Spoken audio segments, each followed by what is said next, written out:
BEd BSc part 3 online classes में आपका स्वागत है। आज अपन बात करेंगे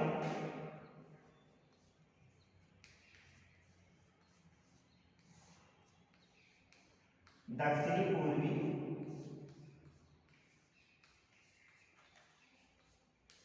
एशिया की आर्थिक संसाधन, यानी आर्थिक संसाधन का मतलब होता है यहाँ के लोगों का मुख्य व्यवसाय क्या है। तो दक्षिणी पूर्वी एशिया का अध्ययन करें तो दक्षिणी पूर्वी एशिया के बीच वाले भाग में पर्वतीय पठारी क्रम है और यहाँ से अनेक नदियां निकलती हैं। यहाँ से निकलने वाली जो नदियां हैं अपने साथ में क्या करती है, कंकड़ पत्थर के विशेष मिट्टी लेकर आती है और इस मिट्टी को लाकर ये मैदानी क्षेत्रों में जमा कर देती है। मैदानी क्षेत्रों में जमा करने के कारण से ये वाला प्रदेश उपजाऊ मैदानी क्षेत्र है और उपजाऊ मैदानी क्षेत्र होने के कारण से यहाँ के लोगों का मुख्य व्यवसाय है कृषि, अर्थात यहाँ की अधिकांश जनसंख्या क्या करती है, कृषि कार्य करती है। यहाँ पर म्यांमार, लाओस और कंबोडिया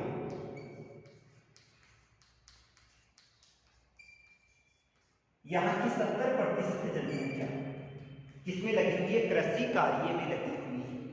दक्षिणी पूर्वी एशिया में म्यांमार, लाओस और कंबोडिया की 70% जनसंख्या कृषि कार्य में लगी हुई है, जबकि मलेशिया,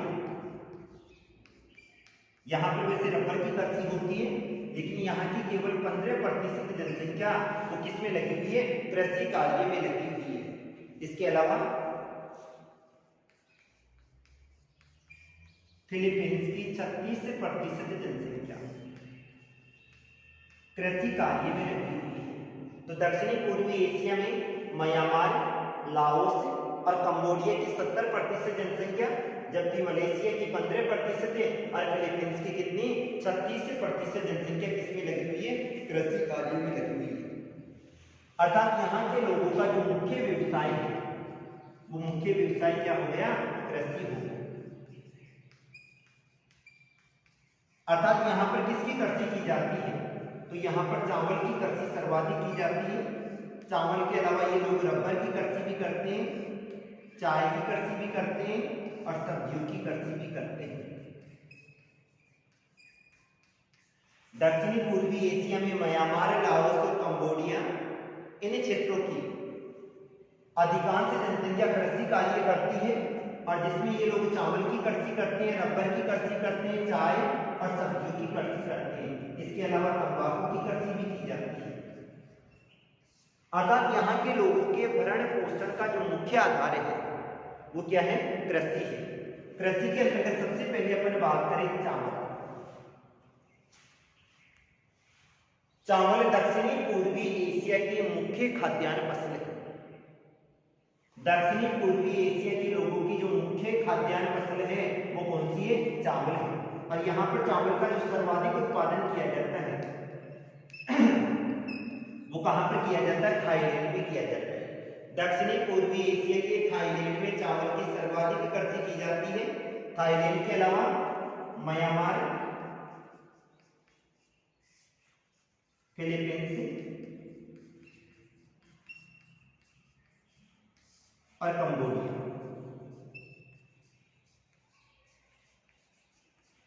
इन क्षेत्रों में भी चावल की कृषि की जाती है। इन क्षेत्रों का अध्ययन करें तो यहाँ पर नदियों के मैदानी क्षेत्र पाए जाते हैं और यहाँ पर मिनाम और मिकाम, इसके अलावा इरावदी और सालवीन नदी की घाटियां स्थित है जो कि उपजाऊ मिट्टी लेकर आती है और उपजाऊ मिट्टी लेकर आने के कारण से इस क्षेत्र में चावल की कृषि अधिक की जाती है। इसके बाद में आता है मक्का। दूसरी यहाँ की जो मुख्य खाद्यान्न फसल है वो कौन सी है, मक्का है। अर्थात यहाँ पे मोटे अनाज के अंतर्गत मक्का की कृषि सर्वाधिक की जाती है। और दक्षिणी पूर्वी एशिया की बात करें तो ये खरीफ की फसल के अंतर्गत आती है जो कि इंडोनेशिया, और फिलीपींस। दक्षिणी पूर्वी एशिया के अंतर्गत जो मोटे अनाज की कृषि की जाती है, इस मोटे अनाज की कृषि के अंतर्गत मक्का की कृषि की जाती है। और मक्का की जो कृषि है यहाँ पर खरीफ की फसल के रूप में की जाती है, अर्थात खरीफ में बोई जाती है, जो कि हिंद एशिया फिलीपींस वाले क्षेत्र में, इसके अलावा थाईलैंड और संपूर्ण एशिया महाद्वीप का अध्ययन करें तो थाईलैंड सबसे अधिक मक्का का क्या करता है, निर्यात करता है। अर्थात मक्का का सर्वाधिक जो निर्यात किया जाता है वो कहां पर किया जाता है, थाईलैंड में किया जाता है। इसके अलावा रबर, तो रबर की जो कृषि की जाती है वो दक्षिणी पूर्वी एशिया के मलेशिया, हिंद एशिया और थाईलैंड, मलेशिया में,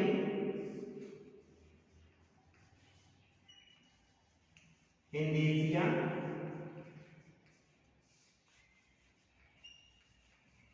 और थाईलैंड में किसकी कृषि की जाती है, मक्का की कृषि की जाती है, रबर की कृषि की जाती है। और यहाँ पर जो रबर का उत्पादन किया जाता है वो बागाती कृषि के अंतर्गत किया जाता है। संपूर्ण विश्व का अध्ययन करें तो संपूर्ण विश्व के 68% रबर का उत्पादन अकेले कहां पर किया जाता है, मलेशिया में किया जाता है।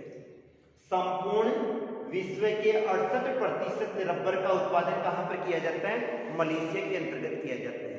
तो दक्षिणी पूर्वी एशिया के मलेशिया, हिंद एशिया और थाईलैंड में किसकी कृषि की जाती है, रबर की कृषि की जाती है। और यहाँ पर जो रबर की कृषि की जाती है वो किसके अंतर्गत की जाती है, बागाती फसलों के अंतर्गत की जाती है, अर्थात रबर के बाग लगाए जाते हैं। इसके बाद में आता है चाय। वियतनाम में,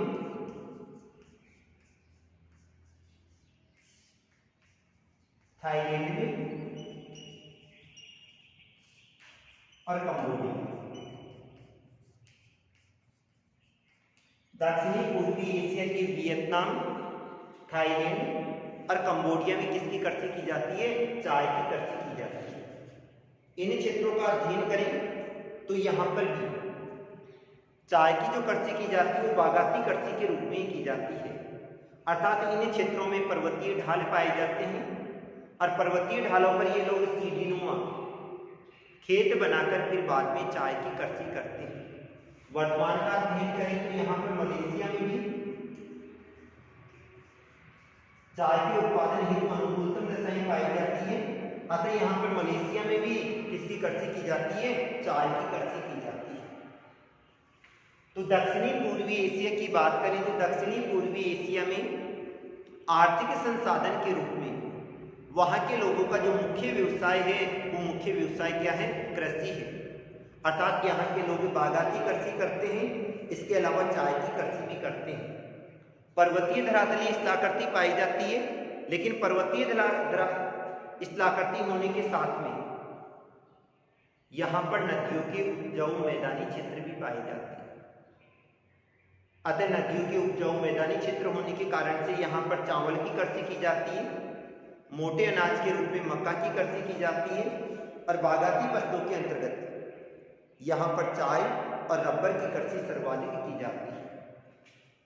अतः यहाँ पर उद्योगों की स्थापना भी हुई है और यहाँ पर जो उद्योग हैं उनमें से अधिकांश उद्योग कृषि आधारित उद्योग हैं। तो यहाँ के लोगों के दूसरे व्यवसाय की बात करें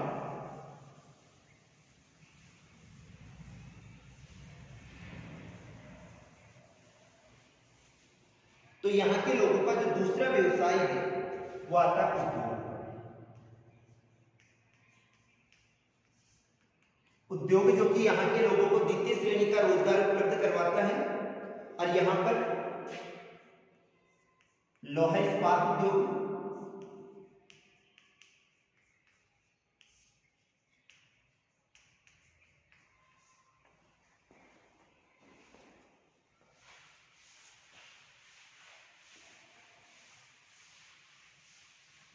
लोहा इस्पात उद्योग के अलावा सूती वस्त्र उद्योग,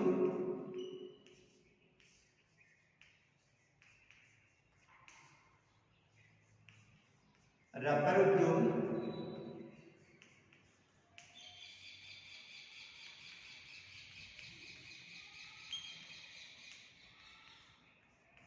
इंजीनियरिंग सामान उद्योग,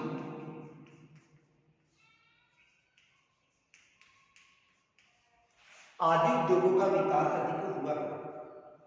अर्थात दक्षिणी पूर्वी एशिया में उद्योगों का विकास भी हुआ है और यहाँ के जो उद्योग है वो यहाँ की अर्थव्यवस्था का आधार है। अधिकांशतः यहाँ पर कृषि पर आधारित उद्योगों का विकास हुआ है क्योंकि यहाँ पर खनिज संपदा कम पाई जाती है। खनिज संपदा कम होने के कारण से यहाँ के जो लोग हैं वो कच्चा माल तो बाहर से मंगवाते हैं और तैयार माल को एक स्थान से दूसरे स्थान पर भेजते हैं। इसमें आता है लोहे इस्पात उद्योग। लोहे इस्पात उद्योग की बात करें तो दक्षिणी पूर्वी एशिया में कोकिंग कोयला भी पाया जाता है।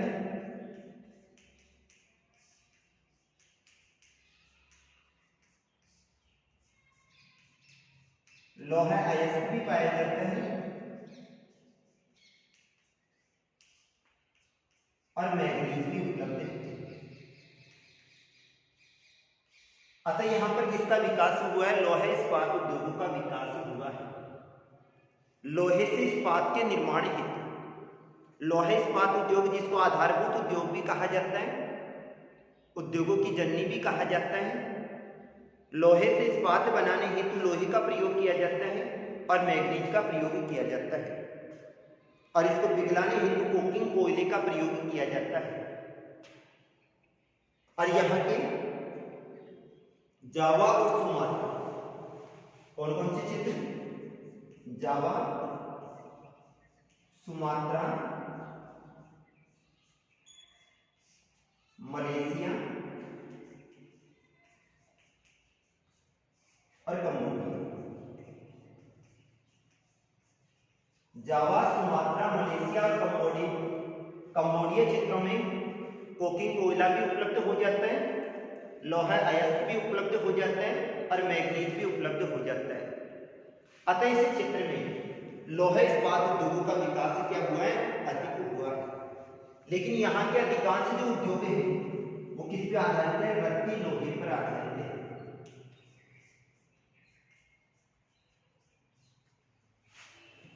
इन क्षेत्रों में लोहे इस्पात कम पाया जाता है।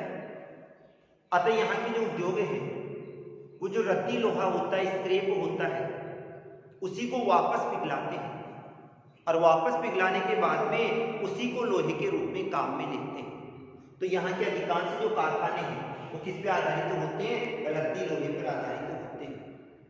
इसके बाद में आता है सूती वस्त्र उद्योग। दक्षिणी पूर्वी एशिया का जो मुख्य व्यवसाय है उद्योगों में वो कौन सा है? सूती वस्त्र उद्योग है। और यहाँ के बैंकॉक को क्या कहा जाता है? मैनचेस्टर कहा जाता है। मैनचेस्टर जो कि किसके लिए जाना जाता है? सूती वस्त्र उद्योग के लिए जाना जाता है। और यहाँ पर मैनचेस्टर में सर्वाधिक किसका विकास हुआ है? सूती वस्त्र उद्योग का विकास हुआ। यहाँ पर जो बैंकॉक है उसको क्या कहा जाता है? मैनचेस्टर कहा जाता है। इसके अलावा मलेशिया और फिलीपींस, इन क्षेत्रों में भी किसका विकास हुआ है? सूती वस्त्र उद्योग का विकास हुआ है। अर्थात सूती वस्त्र उद्योग में जो प्रयुक्त होने वाला कच्चा माल है कौन सा है? कपास है। वो यहाँ पर आसानी से उपलब्ध हो जाता है। लेकिन यहाँ पर जो लंबे रेशे वाली कपास का उत्पादन कहाँ पर होता है? यहाँ पर सुमात्रा में होता है और जावा। ये दोनों द्वीप समूह जो कि इंडोनेशिया के अंतर्गत आते हैं, यहाँ पर कपास का उत्पादन किया जाता है और कपास का उत्पादन होने के कारण से इन क्षेत्रों में सूती वस्त्र उद्योग का विकास अधिक हुआ है। और यहाँ के बैंकॉक को यहाँ का क्या कहा जाता है? मैनचेस्टर भी कहा जाता है। इसके बाद में आता है इंजीनियरिंग रबर उद्योग। दक्षिणी पूर्वी एशिया के मलेशिया में और थाईलैंड इन दोनों में रबर का उत्पादन अधिक होता है और यहाँ पर रबर की बागाती कृषि की जाती है। रबर की बागाती कृषि करने के कारण से यहाँ पर रबर उद्योग का विकास अधिक हुआ है, अर्थात यहाँ पर रबर का जो दूध होता है उससे रबर का उत्पादन किया जाता है और यहाँ से उत्पादित रबर के अधिकांश भाग का क्या कर दिया जाता है, निर्यात कर दिया जाता है। इसके बाद में आता है इंजीनियरिंग सामान उद्योग। टेक्सास उद्योग है, टेक्सास उद्योग के अलावा टेक्सटाइल उपकरण है, मोटर उपकरण है, घरेलू सामान है, टेलीविजन उद्योग है, विद्युत उद्योग है, ये सब के सब यहाँ पर दाखिल है। और इसके अलावा था चीनी उद्योग।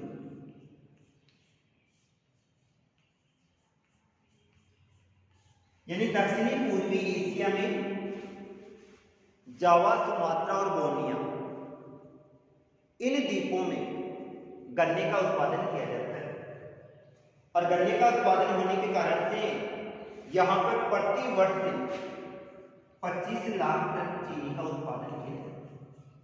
अर्थात यहाँ पर चीनी उद्योग की 160 इकाइयां कार्यरत हैं और जिनमें 25 लाख टन किसका उत्पादन किया जाता है, चीनी का उत्पादन किया जाता है। तो दक्षिणी पूर्वी एशिया में आर्थिक संसाधनों का अध्ययन करें तो यहाँ पर कृषि और उद्योग दोनों के दोनों यहाँ के मुख्य आर्थिक संसाधन हैं। यहाँ की अधिकांश जनसंख्या का जो मुख्य व्यवसाय है वो कृषि है। उद्योगों का विकास यहाँ पर कम हुआ है, लेकिन फिर भी लौह इस्पात उद्योग, सूती वस्त्र उद्योग, रबर उद्योग, इंजीनियरिंग सामान उद्योग और चीनी उद्योग, इनका विकास क्या हुआ है, अधिक हुआ है। तो ये तो था अपना एशिया महाद्वीप। एशिया महाद्वीप कंप्लीट। आज के लिए इतना ही। Thank you.